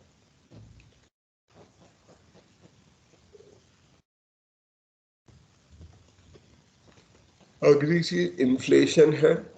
इन्फ्लेशन के अनुसार भारत जो इन्फ्लेशन रेट रहा वो कंज्यूमर प्राइस सीपीआई जो रहा वो 5.6%। ये ध्यान रखना, सीपीआई होलसेल प्राइस इंडेक्स ये सब अलग अलग होते हैं, तो ये कंज्यूमर प्राइस के लेवल पर 5.6% जो इन्फ्लेशन रहा। और जो होलसेल प्राइस है वो डबल डिजिट से ऊपर चला गया। उन्होंने नंबर नहीं दिया यहाँ पर, परंतु होलसेल प्राइस 2 डिजिट से में चला गया। कितना चला गया वो बताया भी नहीं है। तो मतलब इन्फ्लेशन बढ़ रहा है। सीपीआई जो कंज्यूमर लेवल पर इतना नहीं है पर होलसेल लेवल पर क्योंकि होलसेल लेवल पर जब भी वो बढ़ता है इन्फ्लेशन तो वो नीचे जरूर आता है। यहाँ सरकार ने अपनी समझदारी से उसको कायम कर दिया। देन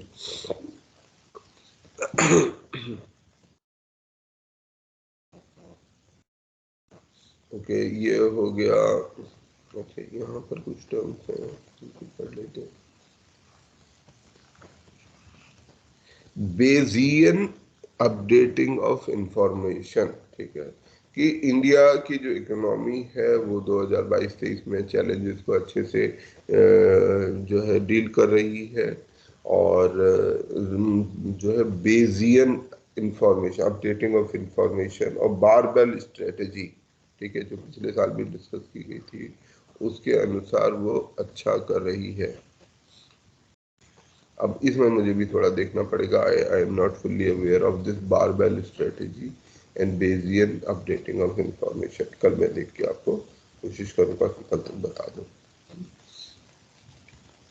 बाकी ये सप्लाई साइड, ये रेट्रोस्पेक्टिव टैक्स, क्या क्या रिफॉर्म्स भारत सरकार ने लिए हैं वो वहां पर गिनाए गए हैं। क्या क्या रिफॉर्म्स किए गए हैं। Number 1, deregulation of numerous sector. What is deregulation?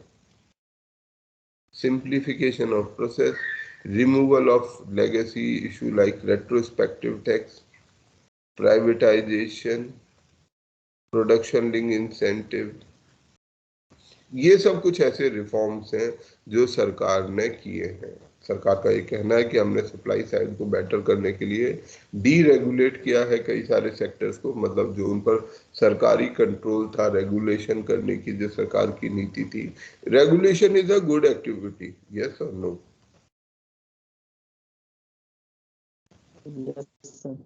Yes sir. Thing should be regulated, सरकार के कंट्रोल में रहनी चाहिए या नहीं? नहीं, आज के समय में regulation is not considered to be, मतलब regulation in the sense economic regulation, economic sector का रेगुलेशन। इकोनॉमिक सेक्टर का रेगुलेशन का मतलब ये होता है कि जैसे मान लो आयरन स्टील है, इतना आयरन स्टील इस सेक्टर में कंज्यूम होना चाहिए, इतना आयरन इतना होना चाहिए, इतने का प्रोडक्शन होना चाहिए, इतने का प्रोडक्शन नहीं होना चाहिए।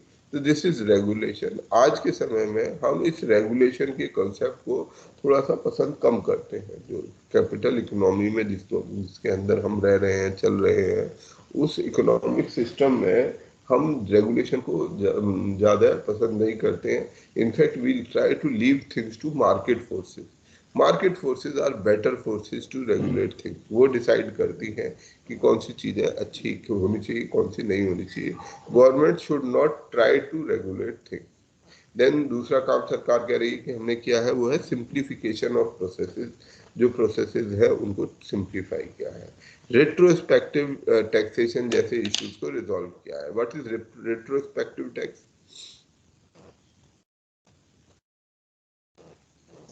प्रीवियस का मतलब कि पहले का टैक्स है जो कंपनी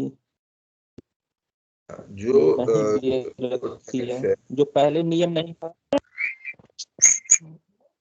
बताओ भाई, चलो। रेट्रोस्पेक्टिव नहीं, ये अभी आंसर नहीं आया। सन 2000 है। मैं डेफिनेशन तो नहीं बिल्कुल बता पाऊंगा, समझा के बता पाऊंगा। एक काम करेंगे, कल बताना, ठीक है। सर ये लो सर ये इस अब प्रकार के टैक्स होते हैं कि जो लो बनने से पहले के टैक्स, मतलब जैसे हमने लो बना दिया उससे पहले जो टैक्स पे करते हैं वो ले सकते हैं। नहीं, ये ऐसा टैक्स है जिसको हम पुरानी डेट से कलेक्ट कर सकते हैं।